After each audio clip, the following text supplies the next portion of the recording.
Livro A Luz da Eternidade, A Vida de Leonard Ravenhill, capítulo 23, Dois Amigos Especiais. Eu quase nunca o via sem um livro em sua mão. Até mesmo nos seus últimos anos, você nunca podia conversar com ele sem ele parafrasear um livro que achava que você deveria ler. Frase de Jacob Arranza. Uma das coisas que eu mais lembro são as mãos do meu pai. Quando eu era um garoto, eu visitava muitas livrarias com ele. Quando ele encontrava um volume atraente, suas grandes mãos geralmente percorriam um livro pela sua lombada e pelas páginas. Uma vez que um livro era escolhido, ele era segurado como um tesouro a ser levado para casa. Philip Ravenhill. De muitas maneiras, Leonard Ravenhill tinha uma vida multifacetada. Como um cristão em sua adolescência, ele era um evangelista e pregador de rua. Ele era um intercessor, pregador, autor, palestrante, artista e poeta. Além disso, ele também era um bibliófilo e escritor de hinos assíduo. Ele tinha dois amigos íntimos em sua vida, livros e hinos. Perto de seu amor pela Bíblia e pelas orações, os melhores livros e hinos históricos da fé cristã eram sempre uma parte central da peregrinação espiritual de Ravenhill. Livros. C.S. Lewis disse: sempre que abrimos um livro para lê-lo, estamos admitindo a inadequação do nosso ponto de vista. Ler livros é um ato de humildade porque é um reconhecimento de que não sabemos tudo o que precisamos saber. Os livros são necessários na vida cristã para o conhecimento, entendimento e ganho de uma perspectiva mais ampla e madura. É saudável admitir que precisamos da ajuda da riqueza de conhecimento de outros homens e é arrogante pensar o contrário. Este era completamente o sentimento de Leonard, desde o começo de sua vida cristã. Leonard leu livros que mudaram sua vida. Ele conhecia os melhores autores da história cristã e era um estudante dedicado e diligente das suas obras. Um dos primeiros livros que ele leu como cristão foi O Livro dos Mártires, The Fox, sobre o qual ele falou: eu não acho que você possa ler todos os mártires de Fox para seus filhos, mas estou feliz de tê-los lido quando era adolescente. E isto mudou minha vida. Uma feliz ocasião foi poder entrar no escritório de Leonard, onde grandes estantes estavam cheias dos melhores livros de comentários, biografias, contas missionárias, trabalhos teológicos, clássicos devocionais e muitos raros tesouros do passado. Era um grande prazer pegar um livro das prateleiras de Leonard e discuti-lo com ele. Ele invariavelmente conhecia os fatos importantes de qualquer volume que ele tinha e sabia do valor do ouro literário que ele possuía. Era extremamente educativo aprender de Ravenhill quais livros eram bons e quais eram os melhores. Ricky Pratney lembra da expertise e altos padrões de Leonard ao ler. Ele escreveu ótimos livros porque leu ótimos livros. Ele foi um dos poucos homens que eu conheci pessoalmente com um domínio absoluto dos grandes clássicos cristãos de muitas eras da história da igreja. Ele não tinha nada além de desprezo pela maioria dos materiais cristãos promovidos hoje como best-sellers. Da última vez que eu tive o privilégio de sair com ele, fomos a uma convenção de vendedores de livros cristãos. Ele passou a maior parte do tempo vagando pelos corredores, procurando em vão por algo que valesse a pena e rosnando algo sobre cambistas no templo. O conhecimento de Leonard sobre a literatura histórica cristã era extensivo. Sua biblioteca deixaria qualquer cristão com inveja. Seu uso dos livros como ferramentas concedidas por Deus, tanto em seu ministério quanto para o de outros, era incrível. Ele estava sempre lendo primeiro a Bíblia e então uma grande variedade de autores de cada período da história da igreja. Uma passagem por sua biblioteca revelava isto. Em uma prateleira estava uma coleção de capa de couro de 1831, dos hinos de Wesley, assim como cópia dos melhores hinos do passado. Mais embaixo estavam as edições completas das escrituras dos primeiros místicos dos primeiros místicos cristãos, assim como as obras de Frederick Farber, uma edição mais antiga das obras completas de François Fenelon, as escrituras de Madame Guyon e outros místicos. Em relação a escritores mais recentes, ele tinha todas as obras dos primeiros autores irmãos de Plymouth, J. G. Ballett, C. H. Mackintosh, William Kelly, Thomas Kelly, J. N. Darby, Anthony Norris Groves, J. H. Lang e muitos volumes de J. B. Stone. Mais em frente, havia coleções mais antigas de ricos autores devocionais e comentadores como F. B. Meyer, H. A. Ironside, J. Campbell Morgan, Oswald Chambers e Francis Havergal. E então o olho é atraído às teologias e biografias dos grandes teólogos, como as obras de John Owen, Thomas Manton, John Flavel, Jonathan Edwards, Abraham Kuyper, Arthur Pink, John Newton, J.C. Ryle, Charles Hodge, A.T. Robertson, Alfred Edersheim, William G.T. Shedd, William Cunningham e R.L. Dabney. As biografias e autobiografias preenchendo prateleira atrás da prateleira eram tão numerosas quanto gloriosas. Charles Wesley, John Wesley, William J., George Whitefield, Daniel Rowland, John J. Patton, Henry Martin, William Borden of Yale, John Sung, Watchman Nee, Wan Min Down, Howell Harris, Charles Finney, Ashbel Netlon, M. Carmichael, C.T. Studd, David Brainerd, Jonathan Edwards, J.C. Ryle, C.H. Spurgeon, George Miller, Hudson Taylor, Martin Lloyd Jones e a lista ainda continua. Ravenhill lia bastante e profundamente, retendo muito do que ele lia. Ele podia citar autores e escritores de hinos extensivamente em seus sermões sem precisar consultar suas anotações. Uma vez ele disse: as abelhas juntam o mel de várias flores. Em minha leitura durante os anos, eu devo ter armazenado muitos pensamentos no subconsciente, certamente um eufemismo. Leonard era muito exigente com ele e lia, com o que ele lia. Ele enxergava através das questões superficiais que um autor escrevia e as avaliava cuidadosamente. Após ler um livro, ele fazia sua crítica. Acabei de reler um livro de um certo homem sobre nossa crise nacional. Ele nos deu uma obra-prima de desinformação e muitas coisas que ele pensa serem proféticas, mas são patéticas.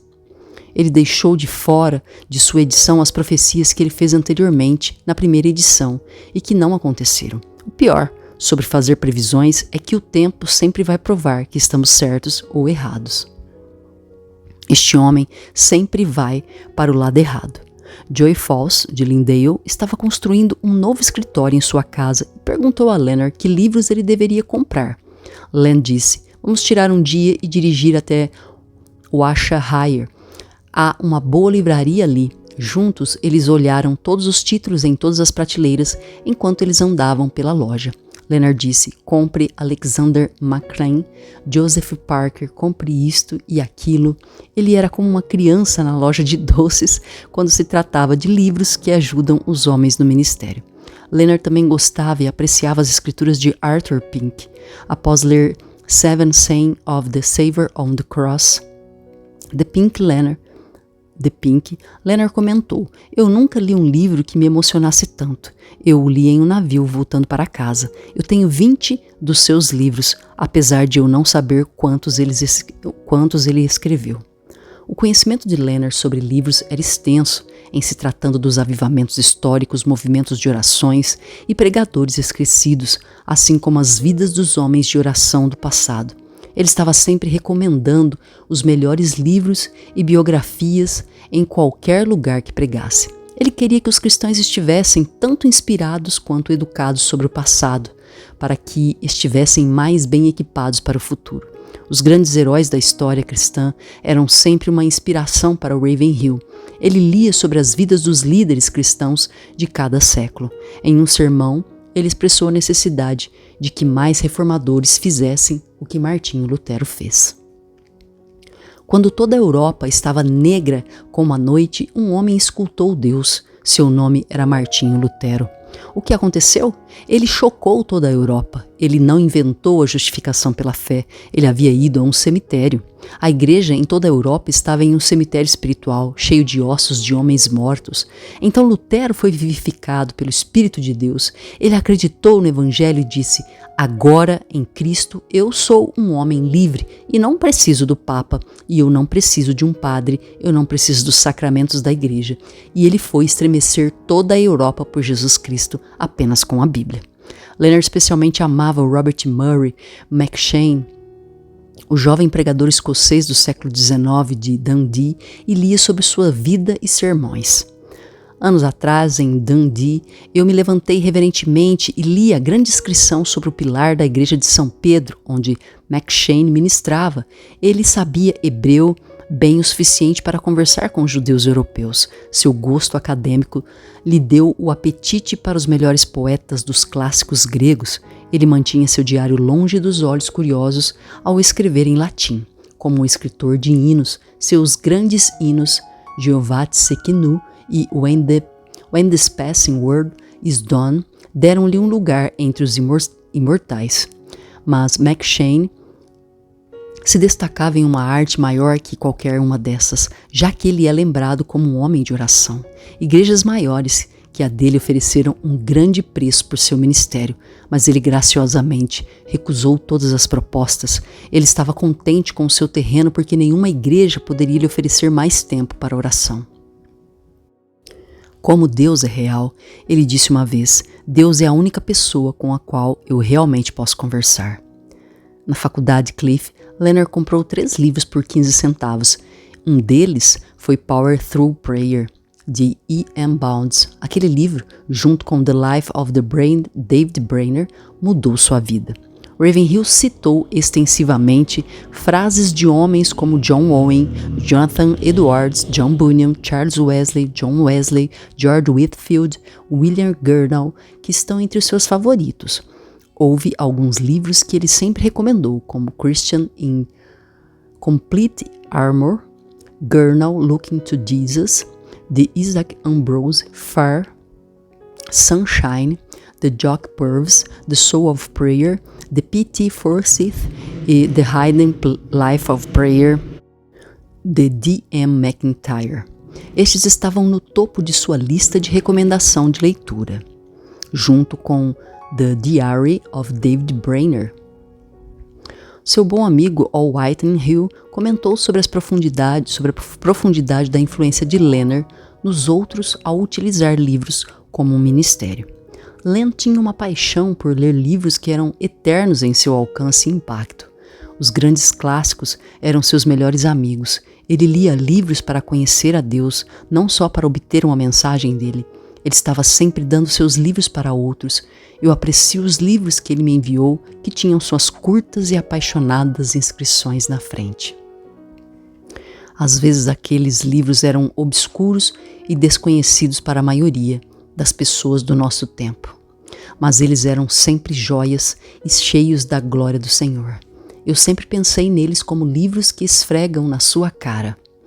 Muitos de nós sempre ficávamos impressionados com o irmão Len, como o irmão Len conseguia tirar poderosas ilustrações da vida dos santos que viveram séculos antes e que Deus utilizou para impactar a história. Ele realmente era um acadêmico das maneiras de Deus na história da igreja. Ele era um grande pensador que se expôs à história e ciência e filtrou várias escrituras das grandes mentes para encontrar as ilustrações que moveriam as pessoas a caírem de joelhos perante Deus. Em seu livro Sodom Had No Bible, Leonard tem uma seção chamada Retratos de Pregadores do Avivamento. Ela consiste de 10 curtas biografias de pregadores do passado. incluem-se Francis Asbury, Richard Baxter, Jonathan Edwards, George Fox, William Grimshaw, A.P. Nicholson, Gideon Ousley, Jeremy Savonarola, John Wesley e George Whitefield, com um apêndice de um sermão de Edward, Pecadores nas mãos de um Deus raivoso. Isso reflete, até certo ponto, a amplitude de sua leitura sobre a história da Igreja, especialmente considerando o fato de que muitos dos seus anos de estudo foram antes das reimpressões de tais livros. Ele encontrava livros em bibliotecas ou sebos que ele frequentava para encontrar mais formosos volumes. Ele escreveu a um amigo uma semana: "Eu estive lendo o livro mais recente de Welton Trueblood, The Incendiary Fellowship, que eu achei bastante interessante." Em uma carta a outro amigo ele disse: "Eu já doei 2 ou 3 coleções de livros e a que eu tenho agora não está muito grande. Não que eu tenha lido todos os livros, mas eu me sinto desafiado quando vejo a maioria dos volumes e lembro que a maioria dos autores nunca utilizou um processador de textos. Quanto eles produziram sem a tecnologia e quão pouco produzimos com ela." Conselho de Ravenhill sobre leitura. Pregador, você quer aprender sobre a pregação? Estude o livro de Ian Macpherson, The Burden of the Lord. Pegue um pedaço de Alexander White toda semana em seu livro republicado, Bible Characters. Seu ouro nunca perde o brilho. Também experimente P.T. Forsyth. Ele lhe mostrará a dignidade e desgraça de ser um pregador. A. Pink é falível como todos os homens, mas ele também diz algumas coisas maravilhosas. Além disso, The Pulpit Commentary vale seu custo e é uma mina de riqueza espiritual para todos os seus dias. O New Testament Holiness, de Thomas Cook, deve ser lido uma vez por ano por cada pregador, e da mesma forma, The Path of Prayer e The Way to the Pentecost, de Samuel Chadwick, Heralds of God e Faith to Proclaim, de James C. Stewart, também farão sua alma formigar. Há 3 volumes sobre Isaías escritos por E.J. Young, publicados pela Eerdmans, são as melhores obras escritas sobre Isaías neste século. Também vejo os comentários de R.C. H. Lenski. Ele possui 10 volumes sobre o Novo Testamento. É muito novo, mas eu não tenho certeza qual editora. Certifique-se de rejeitar aquela abominação que eles chamam de livro de resumos de sermões. Se Deus inspirou o pregador que escreveu o livro, por que ele não pode inspirá-lo? O resumo do sermão de outra pessoa é uma muleta e a maioria consiste de cérebros de homens mortos. Deus é obrigado a dar a eles uma ressurreição? Há um livro escrito em 1684 por William Gurnall sobre Efésios 6 chamado The Whole Armor of God. Spurgeon dizia que todo pregador deveria lê-lo.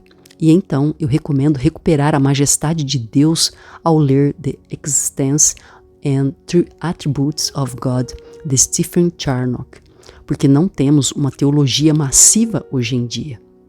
Se você quer um bom livro sobre oração, então leia o que eu publiquei chamado A Treasure of Prayer, de E.M. Bounds, um compilado dos melhores textos de Bounds sobre orações. 2 pregadores renomados que são amigos e amantes de ótimos livros estavam em um sebo teológico na Filadélfia na mesma manhã. Sem notar a presença um do outro, os 2 estavam de joelhos examinando os livros nas prateleiras mais baixas, e quando chegaram à esquina de um sofá, que surpresa que eles haviam se dado de cara ao buscar livros raros. Era assim que Leonard procurava livros. Ele estava em uma rápida busca pelas melhores obras, sempre encontrando os melhores vendedores e as livrarias mais caras. Ele gostava de encomendar bons livros em massa para doá-los às pessoas regularmente. Depois da guerra, a família visitou lojas de antiguidades, onde as pessoas estavam se livrando de suas antiguidades para comprar coisas novas. Len entrava nas lojas para procurar livros, não antiguidades. David Ravenhill estima aqueles dias. Eu lembro de quando era criança. Meu pai nos levava às pequenas montanhas entre Lincolnshire e Yorkshire e parávamos em pequenas cidades onde meu pai nos levava às lojas de antiguidades para buscar livros antigos. Ele tinha um apetite feroz quando se tratava de ler. Ele muitas vezes nos levava ao mercado aberto em Manchester, onde ele buscava em pilhas de livros nas barracas, esperando encontrar ao menos um que queria. Eu agora tenho sua biblioteca de mais de 3.000 livros e estou impressionado com quantos livros ele leu. Eu posso escolher praticamente qualquer livro e encontrar alguma anotação na margem. Sua biblioteca era bem eclética. Eu lia todos os escritores antigos, tanto arminianos quanto calvinistas, assim como todo o resto. Ele estava sempre encomendando livros para doá-los às pessoas que ele achava que poderiam se beneficiar deles. O filho mais novo de Leonard, Philip, disse que uma de suas memórias mais queridas eram as mãos de seu pai. Uma das coisas que eu mais lembro são as mãos do meu pai. Quando eu era um garoto, eu visitava muitas livrarias com ele.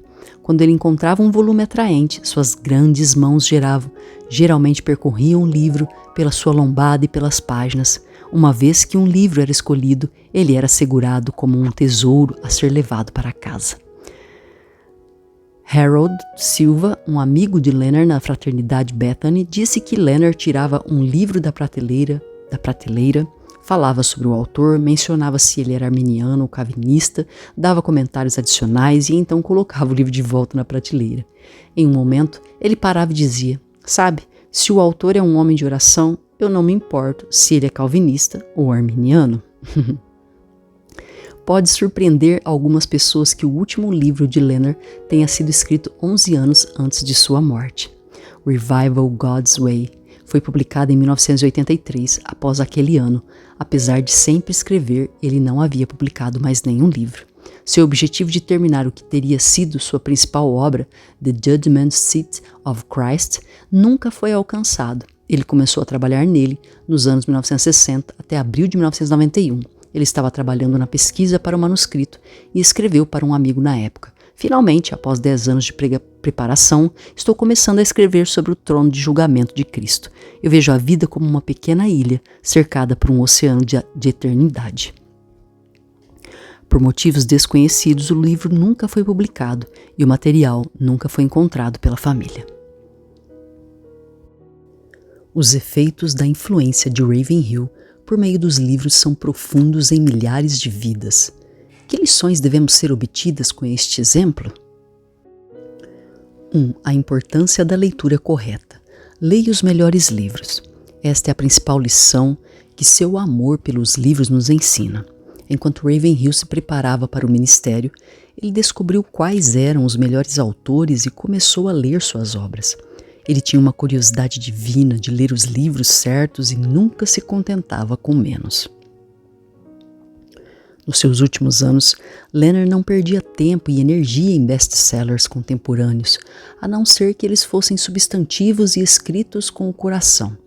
Ele não tinha interesse em seguir as modas literárias da época ou em ler os autores populares que, no fim, eram superficiais. Sejam comentários, teologia, história cristã ou trabalhos biográficos, sua biblioteca estava entre as melhores.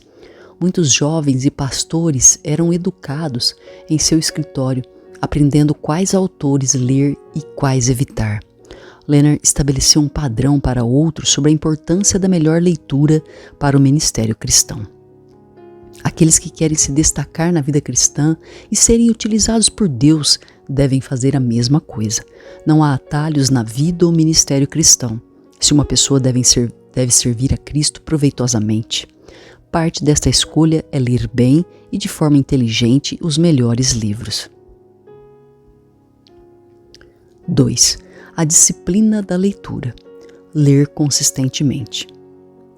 Exercita-te a ti mesmo em piedade. 1 Timóteo 4:7.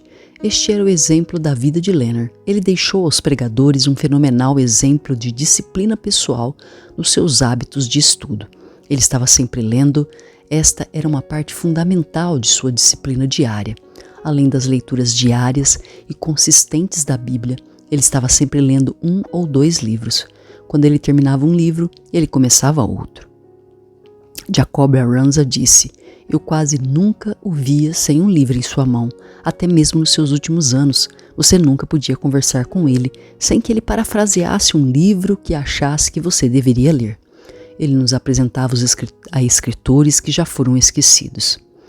O propósito principal de Leonard em sua leitura não era encontrar materiais para sermões, e sim alimentar sua própria alma. Ele sabia que se não fosse consistentemente alimentado pela verdade, ele não teria nada do Senhor para ministrar aos outros. Os hábitos de estudo de Leonard mostravam uma extraordinária disciplina todos os dias. Todos os dias ele se isolava por horas com Deus, sua Bíblia e ótimos livros. Este era o padrão que Ravenhill tinha para ele e para todos no ministério. Todos os pregadores deveriam ser leitores disciplinados. Leonard não tinha simpatia por pregadores que eram preguiçosos ou inconsistentes em suas disciplinas de estudo. Não há desculpas. Se um pregador não tem a maturidade para disciplinar a si mesmo para ler, ele não deveria estar no púlpito, porque ele não tem nada importante a dizer. Homens que pregam sermões superficiais são preguiçosos em seus estudos. O ministério cristão não é um lugar certo para um homem que não pode exercitar a autodisciplina. Todo cristão deve estar sempre lendo a Bíblia consistentemente, junto com um bom livro. Termine um livro e reflita sobre o que ler a seguir. Hinos. Leonard amou hinos durante toda a sua vida. Ele os escutava diariamente em sua casa e na casa de sua avó. Ele começou a memorizá-los aos 5 anos, quando era criança. Ele sentia que às vezes os pregadores que escutavam eram tediosos. Então, ele lia o livro de hinos enquanto estava na igreja. Aos 10 anos de idade, ele conhecia mais hinos do que muitos adultos. Quando ele tinha 15 anos, ele conhecia a maioria dos hinos metodistas. Ele escutava os metodistas abençoados, as pessoas da santidade britânica e os zelosos trabalhadores do Exército da Salvação cantarem os hinos fervorosamente e reverentemente. Leonard, então, memorizou centenas dos melhores hinos da história, escritos por Charles Wesley, Isaac Watts, Francis Havergal, Fanny Crosby e muitos outros. Toda a sua experiência de vida, combinada com uma conversão verdadeira, preparou Ravenhill para ser um catalisador para a promoção de hinos. Enquanto pregava, ele amava citar e ensinar com hinos, mostrando a profundidade da experiência que os escritores dos hinos estavam expressando. Seu amor e conhecimento dos melhores hinos e escritores de hinos provavelmente era maior que o de qualquer outra pessoa. Quando ele entrou no ministério, era óbvio que lugar os hinos tinham em sua vida. Eles pareciam em sua pregação. Os versos dos hinos eram regularmente citados em suas mensagens e artigos, ilustrando sua opinião. Ele podia citar os mais raros hinos com facilidade e claridade. Walt Whitney Hill fala sobre a influência e paixão de Leonard neste aspecto. Leonard amava bons hinos, não importava qual denominação eles tinham, contando que realmente glorificassem o Senhor. Ele sempre pedia hinos como Come Through Almighty King e Break Thou the Bread of Life antes de pregar. Ele era um amante dos hinos que exaltavam a pessoa de Cristo e eram cantados diretamente para ele. Ele sempre apreciava a música que parecia expressar a atitude e a atmosfera do céu. Muitas vezes ele citava uma estrofe de um hino escrito séculos atrás que perfeitamente ilustrava sua mensagem. Eu sempre me perguntava, como ele lembra tão bem destes hinos? Ele lembrava deles porque ele esteve cantando estes hinos por 50 anos. Muitas vezes levando um livro de hinos para o seu momento com Deus e cantando em louvor a Cristo. Leonard amava especialmente a combinação da teologia profunda com uma rica devoção a Cristo. Ele citava extensivamente vários hinos de cada tradição da igreja. Era difícil encontrar um hino em inglês que ele não conhecesse. No dia 6 de julho de 72, em uma carta aos Moores, Leonard disse: "Estou pensando em um velho hino." E então citou o hino do século XIX de Oswald Allen. "Today the mercy calls me." Ó, esta misericórdia envolvente, tua porta sempre aberta. O que eu devo fazer sem ti, quando o coração e os olhos se esgotarem, quando todas as coisas parecerem contra mim, para me levar ao desespero? Eu sei que um portão está aberto, um ouvido escutará minha oração. Leonard certa vez pregou em uma grande igreja na Filadélfia e depois comentou sobre a música.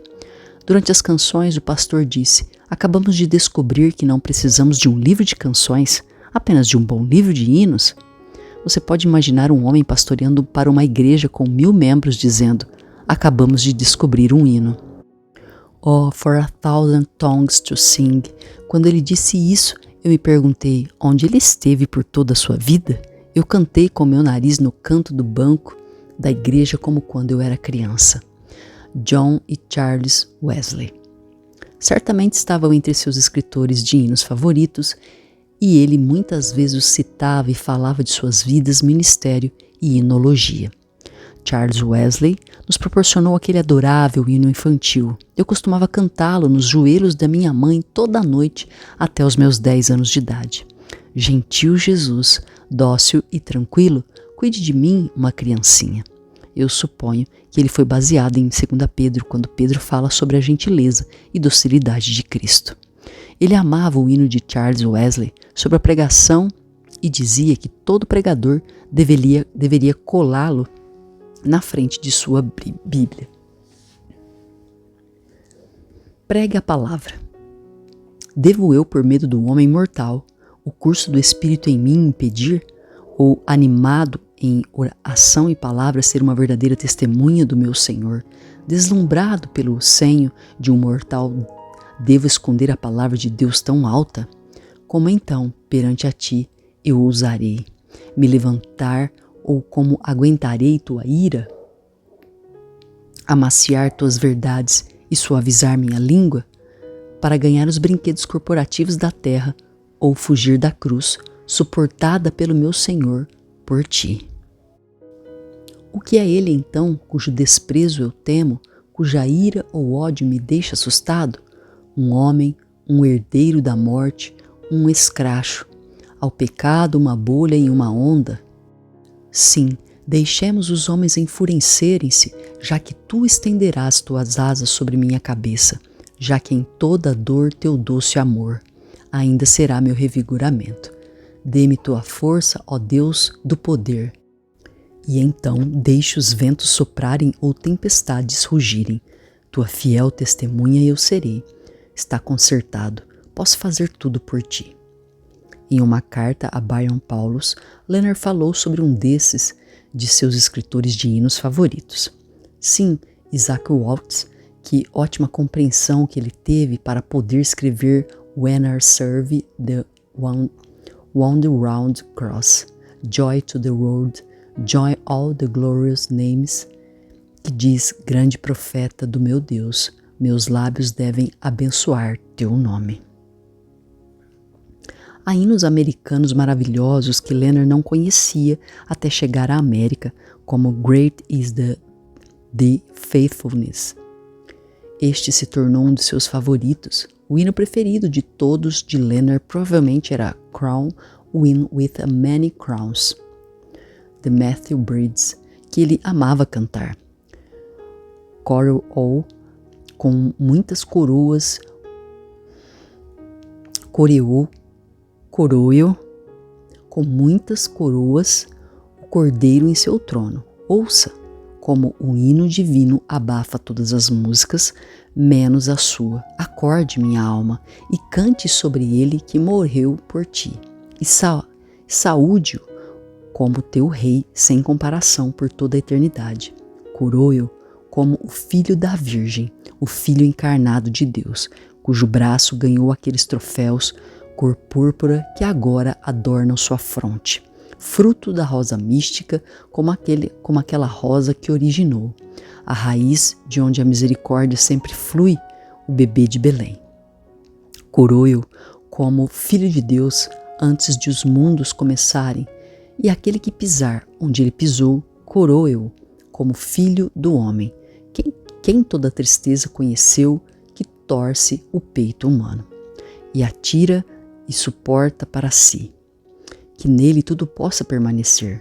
Coroe-o como Senhor da vida, que triunfou sobre o túmulo e subiu vitorioso na discórdia para aqueles que ele veio salvar.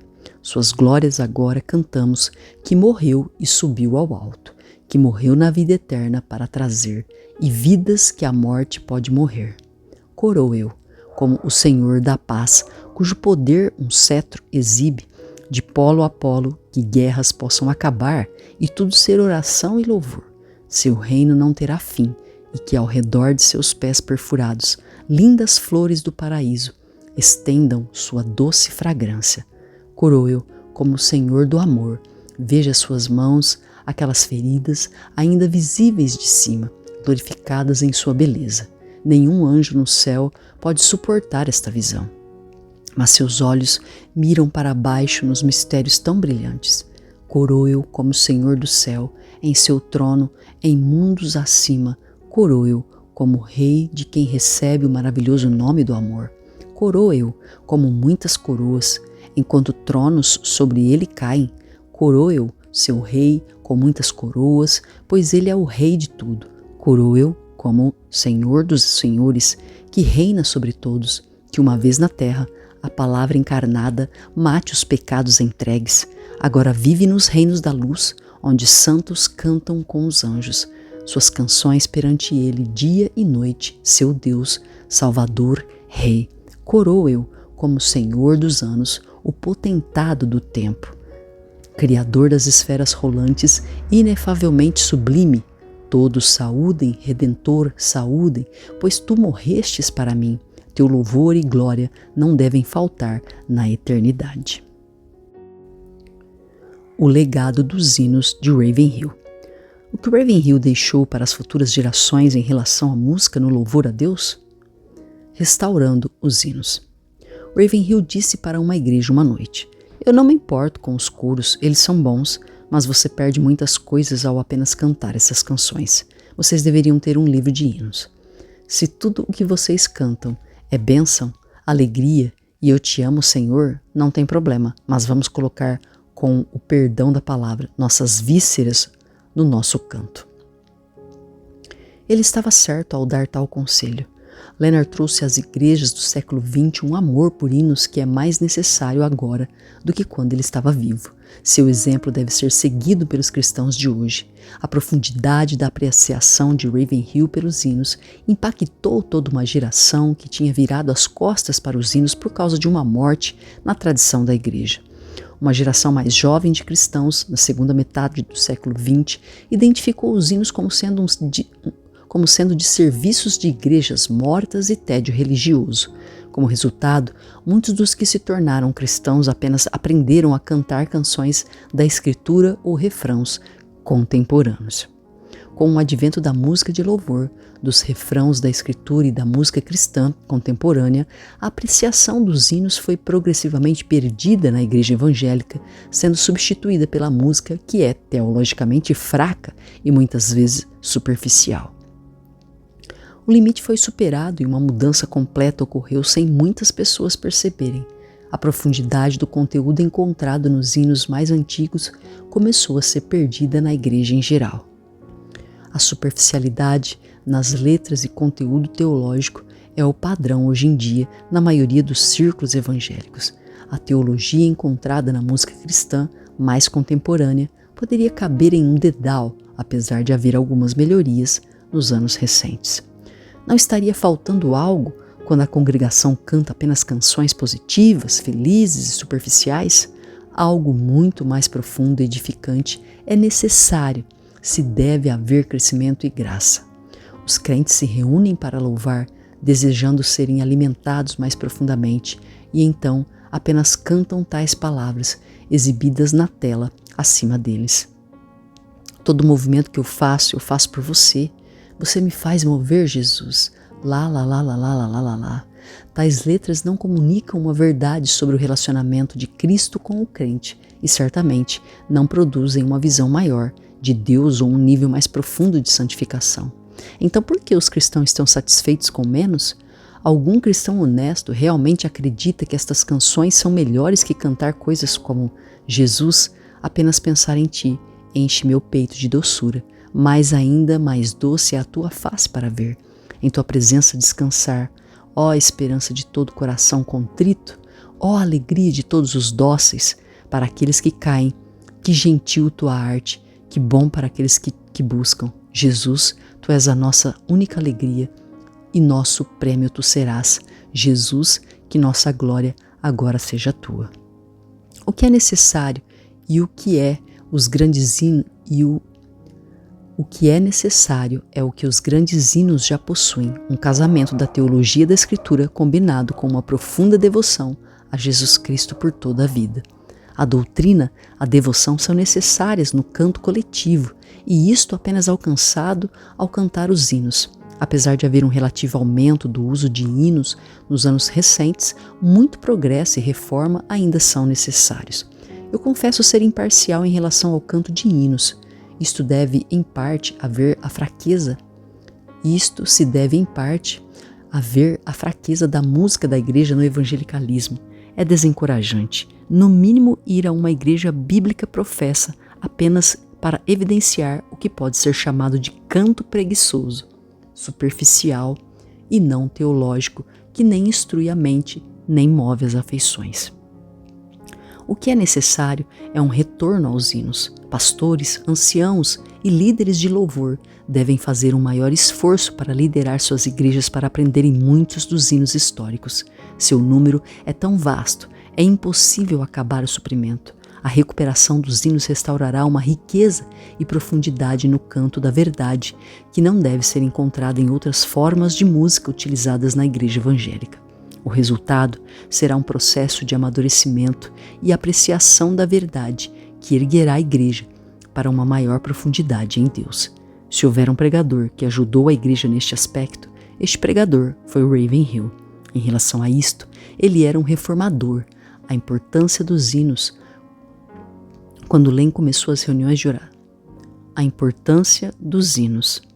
Quando Len começou as reuniões de oração nas sextas-feiras à noite em Lindale, ele disse aos funcionários do Ministério dos Últimos Dias que se eles fossem frequentar sua reunião de oração, eles teriam que aprender a cantar hinos. Foi difícil para eles, porque as canções eram antigas. Sua presunção era que antigo certamente significava canções religiosas e chatas. Mas Len insistiu, dizendo que a glória e caráter de Deus estavam nos hinos e que eles precisavam conhecê-los.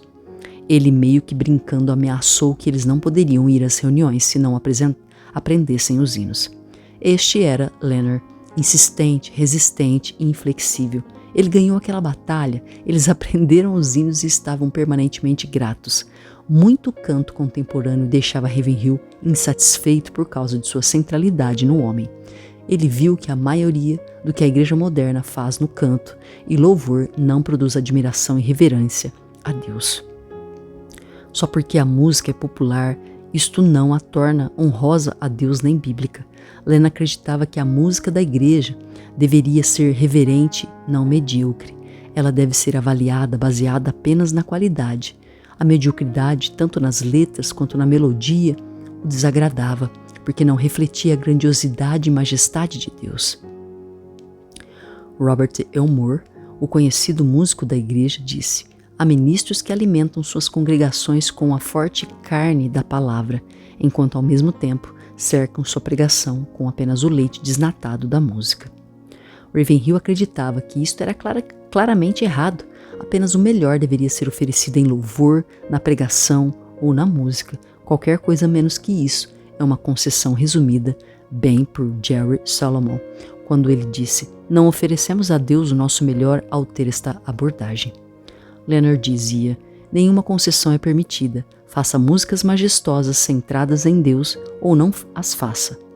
Os hinos possuem dois grandes benefícios. Primeiro, os hinos são bíblicos. Os santos do Antigo Testamento e do Novo Testamento cantavam hinos. O gênero dos hinos na história cristã é tão antigo quanto a Bíblia em si. Nenhuma outra forma de canto é tão bíblica. Segundo, os hinos são uma forma excepcional de edificação, até mais que a maioria dos refrãos da Escritura. Isso se deve ao fato que escritores de hinos sempre expressaram uma profunda teologia e experiência cristã em seus hinos. Uma profundidade de entendimento que vem por eles não é possível de outras formas de louvor a Deus. Uma profunda experiência cristã sempre foi expressada pelos hinos, muito mais que as canções de louvor ou na música contemporânea. As profundidades de sofrimento, desencorajamento, lágrimas, aflição, dificuldades, desafios e até mesmo morte não são temas abordados na música da igreja moderna. Muitas canções cristãs contemporâneas às vezes parecem ser simplesmente penugem e algodão doce religiosos inseridos em um ritmo divertido. Tal escolha é uma má dieta espiritual que produz anemia espiritual. Pode ser apenas um canto leve, um momento, mas não faz nada pela alma quando o ouvinte está passando pelos momentos mais difíceis da vida. Mas quando você estiver caminhando sobre o fogo, escolha cantar 1 ou 2 hinos que mostrem a graça de Deus nos momentos mais difíceis e veja o que acontece.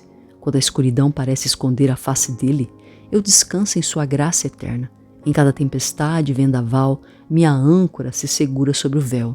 Seu juramento, seu pacto, seu sangue apoiam-me nesta intensa inundação.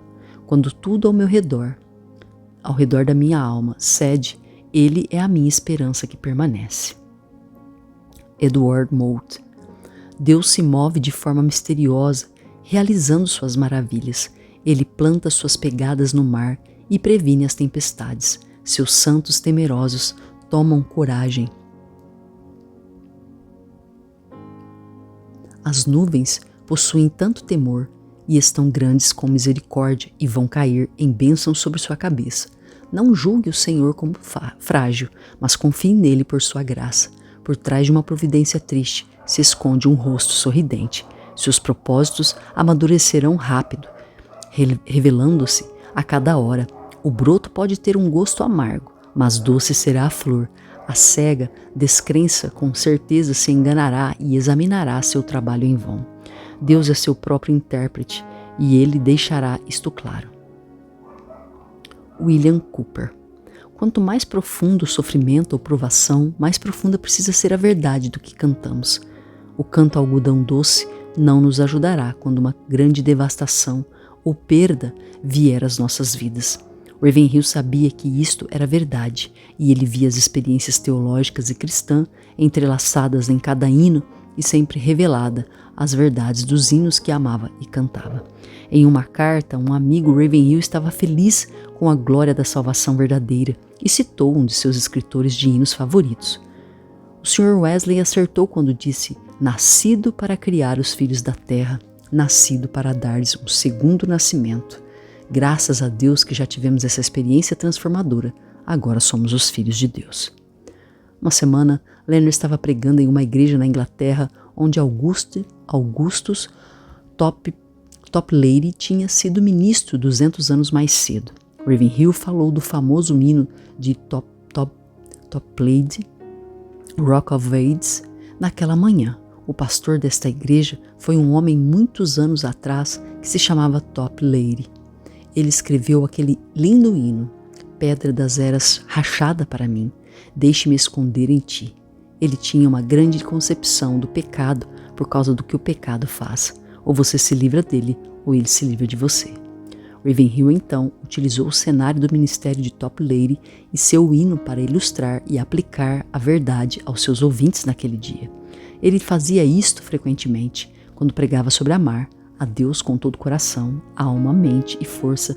Leonard citava um hino de Elizabeth Prentice, que era bastante conhecido em um de seus favoritos, que sempre deixava sua opinião clara e com uma rica aplicação. Mais amor a ti, ó Cristo, mais amor a ti. Escuta a oração que eu faço de joelhos, este é o meu clamor mais sincero. Mais amor, ó Cristo, a ti, mais amor a ti, mais amor a ti. Então, ele abordava esta aplicação de maneira muito pessoal. Quando você ora, mais amor a ti, ó Cristo, mais amor a ti. O amor está preenchendo seu coração. Você pode dizer como a escritura do hino: este é o meu clamor mais sincero, mais amor, ó Cristo, a ti. Você pode dizer como Wesley: ó Cristo, tua arte é tudo o que eu quero. Tal uso dos hinos na pregação proporcionava aos seus ouvintes uma realidade do cristianismo experimental, que é muito mais que um assento intelectual aos fatos. É o amor de Deus derramado nos nossos corações pelo Espírito Santo. O que todos os cristãos deveriam aprender com o amor de Ravenhill por livros e hinos: amá-los, usá-los, lê-los, aplicá-los e ministrar a outros com eles. Disciplinar a si mesmo com eles com o propósito da santidade. Primeiro para a sua própria santidade e depois para a dos outros. Isso pode fazer toda a diferença em sua jornada cristã e na deles também. Próximo capítulo: Apenas uma vida, finalmente em casa para sempre.